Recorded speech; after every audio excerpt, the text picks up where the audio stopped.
So welcome back.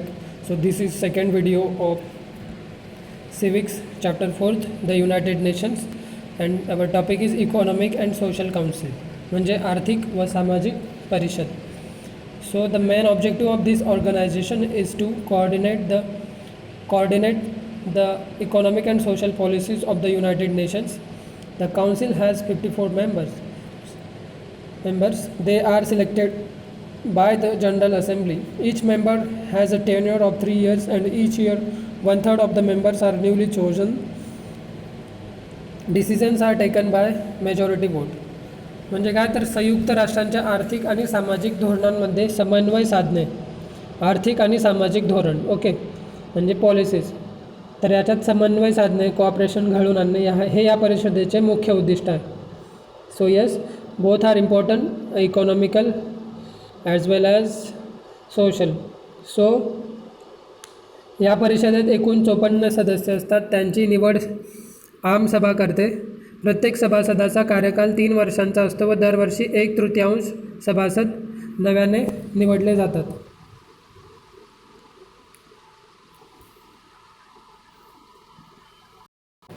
प्रत्येक सभासदाचा काल 3 वर्षांचा असतो व दरवर्षी 1/3 सभासद नव्याने निवडले जातात. तर मग ही जी परिषद आहे आणि याच्यात सगळे निर्णय बहुमताने घेतले जातात. So now what are the functions of this economic and social council. So first function is, तर पहिला की दारिद्र्य, बेरोजगारी, आर्थिक व सामाजिक विषमता अशा प्रश्नांची जागतिक पातळीवर चर्चा करणे व उपाययोजना सुचवणे. तर मग दारिद्र्य, बेरोजगारी, आर्थिक व सामाजिक विषमता, ठीक आहे. So poverty, so we know these problems are very serious in India also, and now they are trying to solve them from many years on global level. So second, discuss issues means स्त्रियांचे प्रश्न, स्त्री सक्षमीकरण, मानवी हक्क, मूलभूत स्वातंत्र्य, जागतिक व्यापार, आरोग्यविषयक समस्या अशा प्रश्नांवर चर्चा करून निर्णय घेणे. So yes. थर्ड, आंतरराष्ट्रीय स्तरावर सांस्कृतिक व शैक्षणिक सहकार्य प्रस्थापित करण्याचा प्रयत्न करणे. आणि चौथं, संयुक्त राष्ट्रांशी संलग्न असलेल्या विविध संघटनांच्या कामात सुसूत्रता व समन्वय राखणे. आता पुढे आहे सेक्रेटरिएट म्हणजे सचिवालय. तर मग संयुक्त राष्ट्रांचे प्रशासकीय कामकाज सांभाळण्याची जबाबदारी सचिवालयावर असते, सेक्रेटरिएट. ओके. तर मग आता सचिवालयाच्या प्रमुखास महासचिव असे म्हणतात. Okay. So secretary general. And then त्यांची निवड आमसभा व सुरक्षा परिषद करते. त्यांचा कार्यालय 5 वर्षांचा असतो. General assembly and security council. This is important. So now next question for homework is secretariat. So yes, what we will see here. Let's write. So write the names of United Nations secretary general still now. ठीक आहे. आतापर्यंतच्या महासचिवांची नावे लिहायची. So now this is not homework for you. Homework for you is you just have to write the name of present secretary of United Nations. Okay. So now next, महासचिव हे महासत्तांचे नागरिक असावेत असे बंधन आहे का? ओके. सो सेक्रेटरी जनरल जे आहेत ते डेव्हलप्ड, ठीक आहे, जे बिग 5 पॉवर्स आहेत त्यांचे असले पाहिजेत की दुसऱ्या देशांचे असले तर चालतात. So yes, this is also homework for you. This can be done from Google. So you just have to type is it necessary, then it will show the answer. Then third question, कोणत्या राष्ट्रांच्या नागरिकांना महासचिव पदासाठी प्राधान्य दिले जाते. Yes. So third questions are citizens of a particular country. So third question is also homework and fourth is done. So yes, next. Now functions of secretariat. So first function, to call international conferences on global problems like climate change, human rights, disarmament etc. म्हणजे काय तर हवामान बदल, मानवी हक्क, निशस्त्रीकरण अशा जागतिक प्रश्नांवर आंतरराष्ट्रीय परिषदा भरवणे. सेकंड, आमसभेच्या व सुरक्षा परिषदेच्या बैठका आयोजित करणे. थर्ड, माहितीचे संकलन करणे. आणि फोर्थ, प्रसिद्धी माध्यमांना माहिती पुरवणे. ठीक आहे. Fourth, now next is international court of justice, आंतरराष्ट्रीय न्यायालय. तर मग आंतरराष्ट्रीय न्यायालय म्हणजे संयुक्त राष्ट्रांची न्यायालयीन शाखा होय. आंतरराष्ट्रीय न्यायालय नेदरलँड देशात द हेग येथे आहे. The Hague.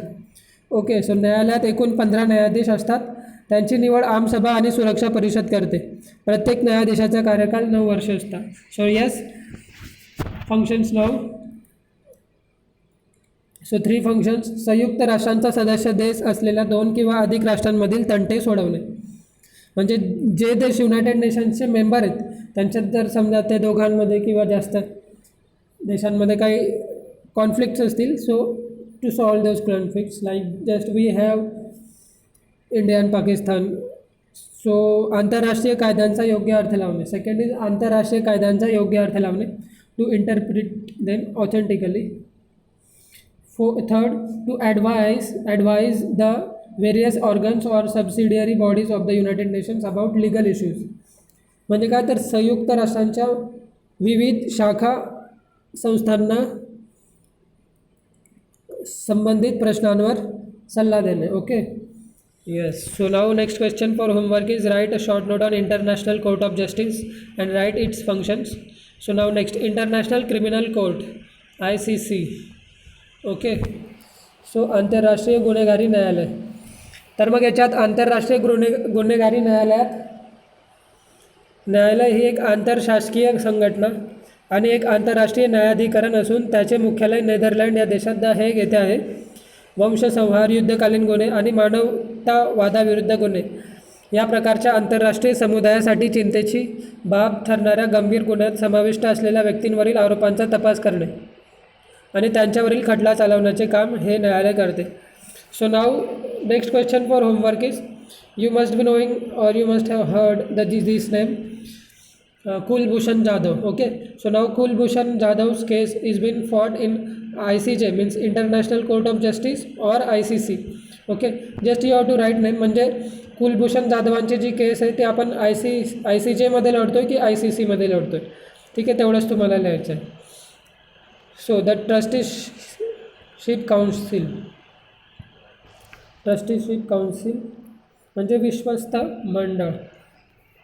तर मग दुसऱ्या महायुद्धानंतरच्या काळात जे प्रदेश किंवा वसाहती अविकसित होत्या त्यांच्या विकासाची जबाबदारी काही विकसित राष्ट्रांवर सोपवण्यात आली. ठीक आहे. अविकसित मीन्स डेव्हलपिंग जे होते त्यांची जबाबदारी आता डेव्हलप कंट्रीजवर देण्यात आली. त्या विकसित राष्ट्रांनी अशा प्रदेशांच्या विकासात मदत करणे व त्यांना स्वातंत्र्य मिळवण्यास व तेथे लोकशाहीची स्थापना करण्यास मदत करणे अपेक्षित होते आणि त्याचे उत्तरदायित्व विश्वस्त मंडळावर सोपवण्यात आले. जबाबदारी. या विश्वस्त मंडळाचे कार्य आता संपुष्टात आले आहे. So left and ended now there is no.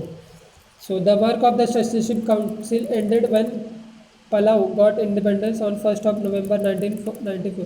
म्हणजे विश्वस्त मंडळाचे कार्य 1 नोव्हेंबर 1994 रोजी पलाव या देशाला स्वातंत्र्य मिळाल्यानंतर संपुष्टात आले. पलाव हे फिलिपाईन्स या राष्ट्राच्या 500 मीटर पूर्वेला असलेले पलाव जे आहे, पलाव बेट in the Pacific Ocean 500 metre east of Philippines. Okay. So हे एक बेट आहे. Then next is our millennium development goals. सहस्त्रकाची विकास उद्दिष्टे. The United Nations member nations came together in 2000 and decided upon the development goals for the new millennium. Okay. In short, संयुक्त राष्ट्र म्हणजे काय तर संयुक्त राष्ट्रांच्या सदस्य राष्ट्रांनी 2000 साली एकत्र येऊन नव्या सहस्त्रकाची विकास उद्दिष्टे निश्चित केली. त्यातील काही महत्त्वाची उद्दिष्टे खालीलप्रमाणे. तर मग गरिबी व भूक यांचे निर्मूलन करणे, प्राथमिक शिक्षणाची सुविधा उपलब्ध करून देणे, स्त्री सक्षमीकरण करणे, बालमृत्यूचे प्रमाण कमी करणे, गरोदर स्त्रियांच्या आरोग्याची विशेष काळजी घेणे, एड्स, मलेरिया इत्यादी रोगांशी लढा देणे, पर्यावरणाचे रक्षण आणि विकसित आणि विकसनशील देशांमधील सहकार्य वाढवणे. ठीक आहे, ही उद्दिष्टे साध्य करण्याचा निश्चित कालावधी ही ठरवण्यात आला आहे. ठीक आहे, आता युनिसेफ आणि भारत. ठीक आहे, युनिसेफ आणि युनेस्को म्हणजे युनिसेफ आणि युनेस्कोच्या मदतीने भारताने सहस्त्रकाची विकास उद्दिष्टे गाठण्यात उल्लेखनीय प्रगती केली आहे. Okay, so what is UNICEF and then UNESCO. So UNICEF is an affiliated म्हणजे काय, तर संयुक्त राष्ट्रांचा बालक निधी म्हणजे युनिसेफ ही संयुक्त राष्ट्रांची संलग्न संस्था आहे. ॲफिलिएटेड संलग्न. लहान मुलांना सकस आहार व आरोग्य सेवा पुरवण्यासाठी युनिसेफ कार्य करते. युनिसेफच्या मदतीने भारतामध्ये कुपोषणाच्या समस्येवर उपाययोजना करण्यासाठी विविध कार्यशाळा आयोजित करण्यात आल्या आहेत. युनेस्को या संयुक्त राष्ट्रांच्या संलग्न संस्थेच्या मदतीने शिक्षण, विज्ञान, संस्कृती यामधील सहकार्य वाढवून जगात शांतता व सुरक्षा कायम करण्याचा प्रयत्न केला आहे. संयुक्त राष्ट्र आणि शांतता रक्षण, United Nations and preservation of peace. तर मग आंतरराष्ट्रीय संघर्षाची शांततापूर्व मार्गाने सोडवणूक करणे हे संयुक्त राष्ट्रांचे उद्दिष्ट आहे. हे उद्दिष्ट साध्य करण्यासाठी कोणते मार्ग वापरले जावेत हे संयुक्त राष्ट्रांच्या सनदेत सांगितले आहे. ठीक आहे, चार्टर. ज्या राष्ट्रांमध्ये संघर्ष आहे त्या राष्ट्रांना मान्य होईल असा मध्यस्थ नेमणे, न्यायिक प्रक्रियेचा वापर करणे, संघर्ष सोडवण्यासाठी लवाद स्थापन करणे. ठीक आहे, so conflict use the legal appoint arbitrator of okay yes arbitrator.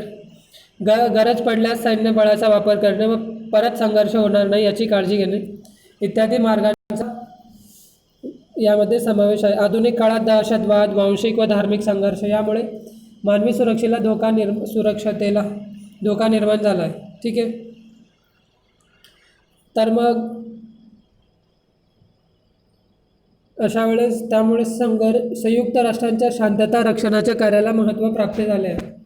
संघर्षग्रस्त प्रदेशात परत हिंसेचा उद्रेक होऊ नये व लवकरात लवकर सामान्य स्थिती निर्माण व्हावी यासाठी संयुक्त राष्ट्रीय संघटना प्रयत्न करते. उदाहरणार्थ शाळा चालू करणे, जनतेमध्ये मानवी हक्कांविषयी जागरूकता निर्माण करणे, सामाजिक, आर्थिक, राजकीय सुविधा निर्माण करणे, निवडणुका घेणे इत्यादी. ठीक आहे, सो नाऊ फाइंड आउट. तर मग शिक्षकांच्या मदतीने काय करायचं आहे. Yugoslavia, Namibia, Cambodia, Somalia, Haiti, Thailand इत्यादी राष्ट्रांमध्ये संयुक्त राष्ट्रांनी चालवलेल्या शांतता रक्षण मोहिमांची माहिती मिळवा. So yes, this is again easy, just we have to go to Google, but this is not homework. संयुक्त राष्ट्रांच्या शांती सेनांसाठी सैन्य पाठवण्यामध्ये कोणती राष्ट्रे आघाडीवर आहेत याची सूची तयार करा. Okay, this is very not much related to exam, but yes, important. We will discuss sure later. So United Nations peacekeeping. आता संयुक्त राष्ट्रांचे शांतता रक्षणाचे कार्य. तर मग संघर्षग्रस्त प्रदेशांमध्ये कायमस्वरूपी शांतता निर्माण व्हावी म्हणून पोषक परिस्थिती निर्माण करण्याचे काम या उपक्रमाद्वारे केले जाते. संयुक्त राष्ट्रांचे शांतता रक्षक संघर्षग्रस्त प्रदेशांना शांततेकडे वाटचाल करण्यासाठी मदत करतात. मग संघर्षग्रस्त प्रदेशात सुरक्षेबरोबरच राजकीय आणि शांतता बांधण्यासाठी सहाय्यता केली जाते. ठीक आहे, मग आंतरराष्ट्रीय शांतता व सुरक्षिततेचे संपूर्ण जगात जतन व संवर्धन करण्यासाठी मग संयुक्त राष्ट्रे जी अनेकविध कामे करतात त्यापैकी शांतता रक्षण हे एक काम आहे. यास पूरक व अन्य कृतींमध्ये पुढील बाबींचा समावेश होतो. मग काय त्याच्यात, तर संघर्ष प्रतिबंध आणि मध्यस्थी, शांतता प्रस्थापित करणे, शांतता रक्षणाच्या उपाययोजनांची अंमलबजावणी करणे आणि शांतता बांधणे. Okay, so now next question for homework is write short note on United Nations peacekeeping. Yes, so next is the United Nations and India. संयुक्त राष्ट्रे आणि भारत. संयुक्त राष्ट्राच्या स्थापनेपूर्वी ज्या विविध परिषदा झाल्या होत्या त्यामध्ये भारत सहभागी झाला होता. मग निर्वसाहतीकरण, निशस्त्रीकरण, वंशभेद असे अनेक प्रश्न संयुक्त राष्ट्रांच्या व्यासपीठावर मांडण्यात भारताचा सहभाग होता. संयुक्त राष्ट्रांमध्ये 1946मध्ये वर्णद्वेषाचा प्रश्न उपस्थित करणारा भारत हा पहिला देश होता. संयुक्त राष्ट्रांसमोर अविकसित आणि विकसनशील राष्ट्रांच्या समस्यांवरील चर्चेमध्ये भारताने कायम पुढाकार घेतला आहे. संयुक्त राष्ट्रांच्या शांती सेनेमध्ये सहभागी होण्यासाठी भारताने नेहमीच आपले सैन्य पाठवले आहे. इतकेच नाही तर भारताने फक्त स्त्री सैनिकांची शांती सेना देखील पाठवली आहे. आंतरराष्ट्रीय संघर्ष शांततेच्या मार्गाने सोडवावेत यासाठी भारत नेहमी प्रयत्नशील आहे, हेच यातून दिसते. Yes, so this is all in this chapter.